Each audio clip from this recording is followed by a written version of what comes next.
Di tengah ketegangan Iran dengan Amerika Serikat, sebuah kapal perusak angkatan laut Amerika Serikat terlihat berlabuh di pelabuhan Eilat, Laut Merah Israel.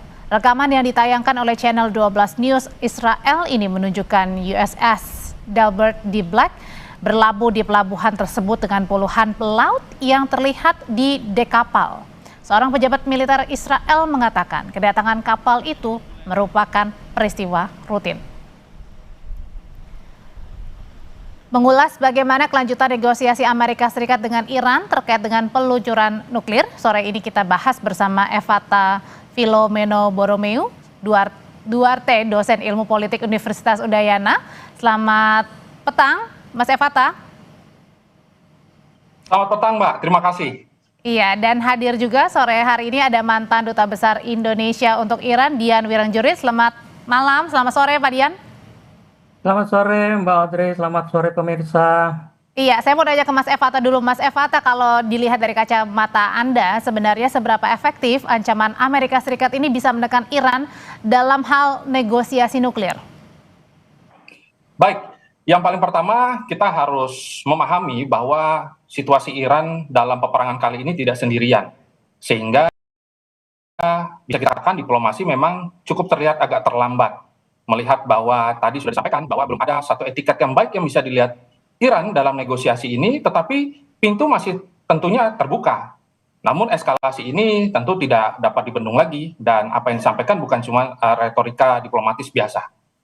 Eskalasinya ini kalau dilihatnya memang sangat serius sekali atau enggak nih? Karena kalau merujuk kepada pernyataan Trump, Mas Evata, ia bahkan berharap Iran ini mengupayakan negosiasi. Baik. Iran dianggap oleh Amerika kali ini sebagai aset bermasalah, sehingga meratakan Iran secara total memang tidak diperlukan. Tetapi kita bisa melihat bahwa gerakan-gerakan tambahan dari operasi-operasi dan juga persiapan militer ini sudah sampai 80%. Dan Iran pun besok nanti akan menyelenggarakan latihan di wilayah-wilayah yang tentunya sangat berdekatan dengan kapal perang Amerika. Ini tanda bahwa Iran sudah siap dan Amerika juga tentu sangat agresif kali ini. Oke, kalau gitu dengan sama-sama kedua negara ini sudah siap untuk berperang, Pak Dian, seberapa besar perang ini kemungkinan akan bisa terjadi? Terima kasih, saya berkali-kali menyatakan perang tidak akan terjadi. Banyak faktornya. Tadi yang disampaikan pertama ya, tolong diingat. Ancaman nuklir Iran, sejak kapan Iran mengancam nuklir ke tetangganya? Yang punya nuklir itu yang jelas de facto punya nuklir itu Israel, yang dikelilingi oleh negara Arab. Loh, ancamannya kok dibilang Iran, yang sampai saat ini belum terbukti punya senjata nuklir. Bahwa dia punya program nuklir, iya. Masalahnya diperdebatkan apakah program nuklir itu bisa membuat senjata nuklir atau tidak. Itu masih proses cerita yang butuh waktu verifikasi. Jadi tidak benar kalau dibilang Iran mengancam tetangganya dengan senjata nuklir. Sama sekali tidak benar. Yang mengancam adalah Israel. Kedua, tadi disampaikan bahwa Amerika sudah mengerahkan kapal-kapal. Satu sudah merapat di Pelabuhan Eilat. Pelabuhan Eilat itu di Laut Merah. Di Laut Merah itu masih jauh dari Iran. Kalau dia mau mendekati Iran, dia harus keluar lewat selat yang diapit oleh Djibouti. Itu baru sampai Lautan Hindia. Nah, di Lautan Hindia itu berkumpul kapal-kapal Amerika yang sebelumnya, termasuk Abraham Lincoln, kapal induk. Nah, kalau dibilang perang, ya masih jauh. Apalagi, tolong diingat, hari-hari ini adalah menjelang Iran merayakan hari nasionalnya, hari revolusinya yang ke-47. Artinya apa sih?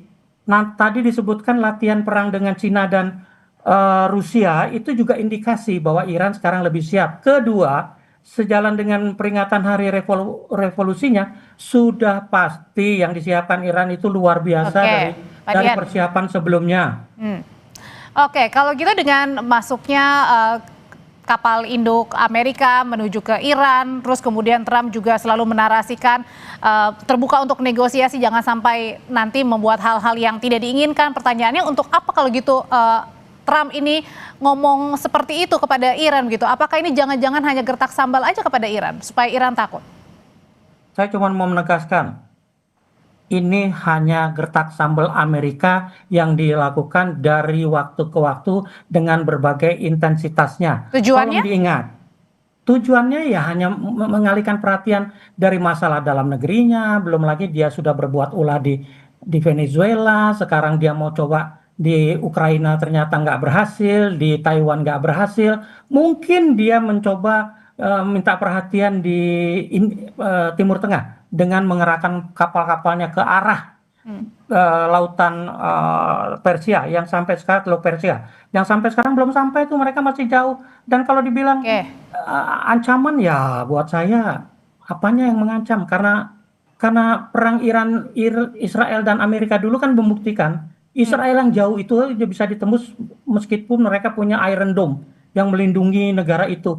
Lah sekarang kapal induk yang jaraknya cuma ratusan kilometer, ya itu kan sasaran empuk lah buat Iran. Nah, oke, kalau tadi Pak Dian bilang Mas Evata nampaknya tidak mungkin terjadi perang dan kemudian ini hanya gertak-gertak sambal aja Trump untuk negara Iran. Kalau gitu apa yang ingin dicari oleh Amerika Serikat? Baik, terima kasih. Tentu ini berangkat dari satu data ya bahwa Amerika Serikat kali ini sudah menerapkan satu doktrin perang yang baru. Kita bisa melihat bahwa apa yang terjadi di Venezuela dengan penggunaan diskombobulator ya, satu alat yang tentunya nanti akan digunakan kembali dalam perang atau eskalasi yang mungkin nanti akan meningkat di Iran, ini tanda bahwa sebenarnya Donald Trump tidak sedang bermain-main dan ini merupakan satu upaya dan daya keseriusan Donald Trump untuk segera mengamankan situasi yang nanti mungkin akan menimpa Israel itu sendiri. Kita bisa melihat bahwa sebenarnya penebalan pasukan ini untuk mencegah serangan ganda ya mungkin nanti akan terkait dengan konfrontasi dengan Hizbullah dan juga ada konfrontasi-konfrontasi yang mungkin bisa mengenai Israel. Dan ancaman Iran itu tentu sudah tidak main-main. Mereka juga mengancam beberapa titik-titik lokasi untuk nanti dijatuhi bom nuklir. Dan penebalan ini tentu untuk mempertahankan apa yang nanti mungkin akan terjadi terhadap Israel sebagai aliansi utama Amerika Serikat itu sendiri. Dan kita bisa melihat bahwa Amerika juga tentu nanti akan menerapkan pola-pola negosiasi yang lebih agresif, tetapi kita bisa melihat bahwa hal-hal ini juga masih belum menemukan satu titik yang cukup jelas. Tetapi kalau ditanya apakah Donald Trump cukup serius, ya sangat serius, dan bocorannya mungkin akan dalam waktu dekat ini ada satu serangan yang bisa terjadi dan menciptakan eskalasi penuh. Dan latihan itu bisa saja nanti malah menjadi eskalasi yang lebih besar ketika misalkan ada drone yang menabrak kapal perang Amerika ataupun misalkan ada rudal-rudal yang sengaja ditembakkan dekat kapal perang ataupun mengenai pesawat dan sebagainya, tentu akan menjadi percikan yang memicu perang itu sendiri. Oke, tidak ada yang menginginkan perang terjadi. Tapi kalau sampai kemungkinan itu ada, Mas Evata, pertanyaannya gimana dengan kekuatan peta masing-masing dari Amerika Serikat sekutunya, siapa yang akan membantu, dari Iran juga siapa negara yang akan membantu?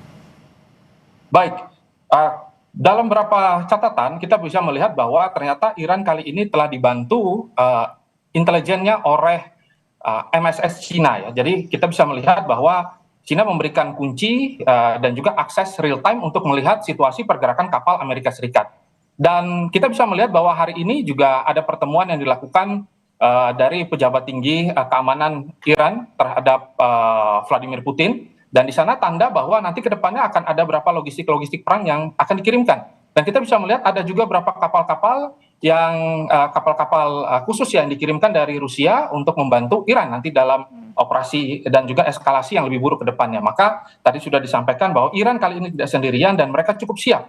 Tetapi tentu kalau ditanya situasi dan petanya tentu sangat timpang. Kekuatan Amerika saat ini berada di atas, tetapi dengan perang ketika ada eskalasi militer mungkin bertahan berbulan-bulan bahkan bisa bertahun-tahun. Tetapi kalau dalam situasi politik rezim Teheran bisa segera diganti. Ini yang sebenarnya diinginkan oleh Donald Trump, kekacauan dari dalam dan juga upaya untuk mengganti rezim ini yang cukup mengganggu dalam serangan Amerika Serikat. Itu yang mereka lihat. Oke, kalau gitu Pak Dian, seberapa solid konsolidasi di dalam negeri Iran untuk menghadapi ancaman Amerika Serikat ini? Terima kasih Mbak. Begini loh, sejak perang 12 hari lalu bulan Juni itu, Iran juga tidak tinggal diam lah.